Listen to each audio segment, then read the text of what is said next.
So let's start today's topic, work, energy and power. So today first we have to understand the topic work. So we have to study work first. तो work कैसे समझेंगे? When a force is applied on any object and body displaced from one position to another position, that means the work has done.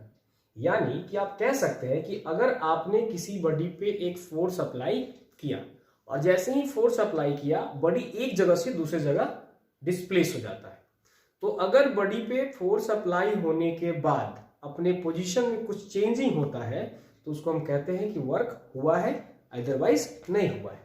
तो आप समझने के लिए हम लोग एक फिगर के थ्रू समझते हैं. जैसे एक यहाँ पे आप एक बॉक्स बनाइए. सबसे पहले एक छोटा सा बॉक्स है जिसमें मान लेते हैं कि इसका m kg वेट है और इस पे आपने एक फोर्स अप्लाई किया इधर से F वेक्टर, यानी कि हमने एक ब्लॉक को, इसका नाम डाल देते हैं A.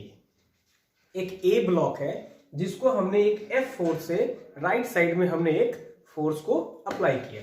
जैसे ही आपने फोर्स को अप्लाई किया ये बॉडी यहां से धीरे धीरे मूव करके ये यहां आ जाता है और जैसे ही यहां पे आएगा तो बॉडी जो m kg का वो m kg का रहेगा, बट यहां से यहां आने में ये कुछ डिस्प्लेसमेंट को कवर करता है, यानी कि कुछ पोजीशन में चेंजिंग हुआ.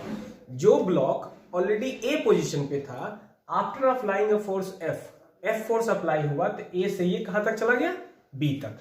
तो ए से बी तक जाने के बीच की दूरी को हम लोग डिस्प्लेसमेंट कह सकते हैं. और इस डिस्प्लेसमेंट का मतलब आप पहले से जानते हैं, स्ट्रेट होना चाहिए. कंडीशन ये है कि जब भी आप फोर्स लगाए और यहां से डिस्प्लेसमेंट हो गया, इसका मतलब है ये काम हुआ. यानी कि आप ऐसे समझ सकते हैं कि एसेंशियल क्या है इसमें. एसेंशियल अगर आप सोचेंगे कि एसेंशियल क्या होना चाहिए किसी चीज का, कि एसेंशियल कंडीशन क्या है. एसेंशियल कंडीशन की बात अगर करेंगे हम तो एसेंशियल कंडीशन आपके पास है कि फोर्स अप्लाई होना चाहिए. Force must be applied. And second condition is that displacement occur. Displacement occurs.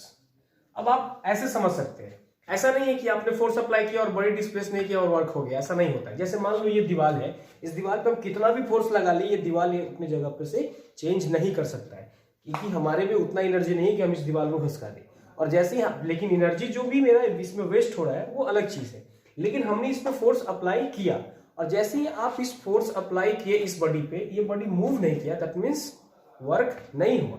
लेकिन अगर आपने फोर्स अप्लाई किया और बॉडी मूव कर गया, सपोज ये मार्कर यहाँ है, इसको हम फोर्स कर अप्लाई करके इधर ला दिए, यहां से यहां ला दिए, तो जो बीच का जो गैपिंग है, यानी कि जो पोजीशन में जो चेंजिंग हो रहा है, मतलब कि वर्क हुआ है. वर्क को एक और तरीके से आप समझ सकते हैं. कैसे? तो वर्क को हम ऐसे समझ सकते हैं कि वर्क को लिखा जाता है कि product of the force applied and the displacement. मतलब W is equal to work is equal to force applied into displacement. तो इसी पे फॉर्मूला भी बनेगा. W is equal to what? F dot S. And F is a vector quantity, S is also a vector quantity, but W is what? A scalar quantity. So that's why you know already, जब dot product में vector quantity दो ठो लिखा हो, उसको अगर आप scalar में ले जाना चाहेंगे तो must be apply cos theta. So W formula is what? Fs cos theta. So real formula of work done is what? Fs cos theta. But some condition are there कि किस कंडीशन में हम Fs भी apply कर सकते हैं, किस condition में वर्क अप्लाई, फोर्स अप्लाई होने के बाद वर्क होगा ही नहीं, जीरो हो जाएगा, और किस कंडीशन में हमारा वन वैल्यूएशन आएगा, या किस कंडीशन में हम थीटा का वैल्यू डाल करके कुछ अलग वैल्यू ला सकते हैं. तो उसके लिए कुछ कंडीशन है. जैसे case number 1, case 1 theta. Theta को मान लेते हैं. अब थीटा कैसे? अब यहां पे सोचिए, अगर बॉडी का डिस्प्लेसमेंट इधर हो रहा है और फोर्स भी किधर लग रहा है, इधर ही, तो सिंपल सी बात है, अगर मेरा डिस्प्लेसमेंट ऐसे हो रहा है और मेरा फोर्स भी ऐसे लग रहा है, तो फोर्स इसके ऊपर अगर सोचेंगे तो इस दोनों के बीच में, यानी कि डिस्प्लेसमेंट और फोर्स के बीच में कोई भी एंगल बन ही नहीं रहा है. और जब कोई भी एंगल नहीं बनेगा, इसका मतलब है कि वैल्यूएशन कितना हुआ थीटा का, 0. और थीटा का वैल्यू जैसे ही 0 लगा दिया, केस 1 में if theta is equal to 0 degree, तो 0 डिग्री लग गया, मतलब वर्क डन कितना होगा, F S into cos 0 degree. और एज यू नो कॉस 0 का वैल्यू क्या होता है 1, that means F into S into 1 becomes what, F S. यानी कि आप W का फॉर्मूला क्या लिख सकते हैं, एफ एस, लेकिन इसके लिए कंडीशन क्या है, कंडीशन ये है कि थीटा का वैल्यू कितना होना चाहिए 0। सेकंड केस इज दैट कि अगर इसमें कंडीशन लगा दिया जाए कि हमने जो फोर्स अप्लाई किया वो 90 डिग्री पे किया, और जैसे ही आप थीटा का वैल्यू 90 डिग्री किसी बॉडी पे, ऐसे जैसे हम लोग अभी खड़े हैं, जहां पे भी आप खड़े हैं, आप सोचो कि जहां पे आप खड़े हैं, क्या आप जो अप्लाई कर रहे हैं फोर्स तो अप्लाई हो रहा है, कुछ ना कुछ mg लग रहा है नीचे की तरफ, लेकिन सच में क्या कोई डिस्प्लेसमेंट हो रहा है, कोई वर्क डन हो रहा है, नहीं हो रहा है। जब आप 90 डिग्री पे कोई फोर्स अप्लाई करते हैं तो वहां पे वर्क डन होता ही नहीं है। रीजन क्या है, रीजन इज दैट कि theta is equal to 90 degree, that means W is equal to F into S into cos 90 degree. Cos 90 का वैल्यू क्या होता है 0 होता है, तो F into S into 0 becomes W is equal to what 0। यानी कि W का वैल्यू 0 के बराबर किस कंडीशन में होगा, जब एक फोर्स अप्लाई किया जाए बट वो 90 डिग्री पे होना चाहिए। यानी कि 90 डिग्री पे किसी बॉडी पे अगर हम फोर्स अप्लाई करते हैं तो वहां पे वैल्यूशन क्या होता है 0 हो जाता है। सपोज मान लीजिए इस एग्जांपल के तौर पे कोई सामान सर पे लेकर के आप चल रहे हैं, तो जो फोर्स है इसके द्वारा, यानी कि उस बॉडी के द्वारा आप पर क्या अप्लाई हो रहा है, फोर्स अप्लाई हो रहा है, पर 90 डिग्री पे होने के कारण वो बॉडी रियल में ग्रेविटी के लिए फोर्स ऑफ कह सकते हैं कि जो वर्क डन है ग्रेविटी के लिए वो हमेशा 0 होता है, क्योंकि वो 90 डिग्री पे अप्लाई होता रहता है। देन कंडीशन नेक्स्ट, जैसे थीटा की बात अगर करें कि अगर थीटा का वैल्यू 180 डिग्री कर दिया जाए तो 180 डिग्री करेंगे तो क्या होगा, तो cos 180 का वैल्यू -1 होता है, यानी कि W का वैल्यू क्या होगा एफ एस cos 180 डिग्री, यानी कि f into S into -1। So that's why W is equal to what formula -fs, and W is equal to -fs। तो अब इसी कंडीशन को आप देख सकते हैं कि बुक में लिखा मिलेगा आपको, positive work done, negative work done, 0 work done.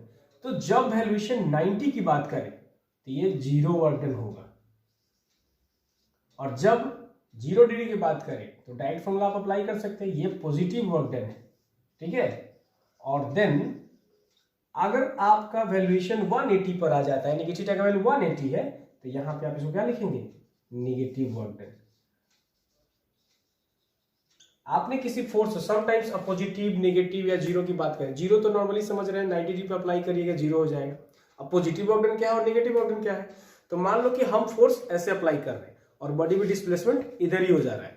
हमने फोर्स अप्लाई किया इस डायरेक्शन में और बॉडी डिस्प्लेस हुआ इसी डायरेक्शन में, तो in the direction of force के डायरेक्शन में अगर आपका वर्क डन हुआ तो पॉजिटिव वर्क डन हुआ, और आप फोर्स इस साइड से इधर लगा रहे हैं और वर्क डन उल्टा हो जा रहा है, अपोजिट डायरेक्शन में हो जा रहा है, तो उसको हम लोग कहते हैं नेगेटिव वर्क डन। ऐसा कंडीशन एग्जांपल के तौर पे आप टग ऑफ वार में देख सकते हैं। जो टग ऑफ वार एक गेम है, उस गेम में आप देखिएगा फोर्स आप कहीं और लगा रहे होते हैं और रियल में वर्क डन कहीं और हो जाता है, तो वैसी कंडीशन में हम कह सकते हैं कि वो नेगेटिव वर्क डन है। सम टाइम किसी चीज को धक्का लगा के आप एक जगह से दूसरे जगह ले जाते हैं, और उस कंडीशन में क्या होता है, आप जिधर धक्का लगा रहे होते हैं उधर ही वर्क डन होता चला जा रहा है, मतलब क्या है कि वो पॉजिटिव वर्क डन है। और अगर आप फोर्स लगा रहे हैं और उल्टा डायरेक्शन में कुछ अप्लाई हो गया, या फिर आप वर्क डन उल्टा डायरेक्शन में हो जा रहा है, आप अप्लाई कर रहे हैं ईस्ट टू वेस्ट और वर्क डन हो जा रहा है west to east, that means the what negative work done. I think you understand what real meaning of the work and these types of work. Already the 0 work done, positive work done and negative work done given here, and main formula of the work is Fs cos theta, but conditionally you may change, write down F is equal to whatever given, S is equal to something given, then after you have to use W is equal to Fs, W is equal to 0, W is equal to minus Fs, W is equal to Fs cos theta, but conditionally सारे formula को हम लोग use कर सकते हैं। अब हम लोग एक एग्जाम्पल देखते हैं, एक एग्जाम्पल देखते हैं कि कैसे क्वेश्चन इस पे बनेंगे इस फॉर्मूला।